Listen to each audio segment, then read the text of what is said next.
Feliz Natal de coração. Não aquele que tem que ser apresentado com 2 peças de roupa nova, uma no Natal e outra no Réveillon.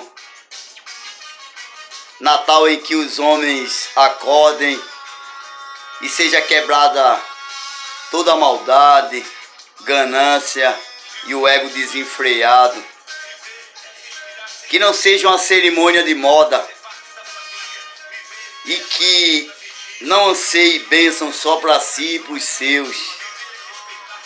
E lembre-se que Jesus nasceu numa estribaria, ao redor de mau cheiro, cocô, humildade e humilhação. E não se preocupou em estar em palácios e palacetes. Esse é o Cristo, simples e real. Feliz Natal.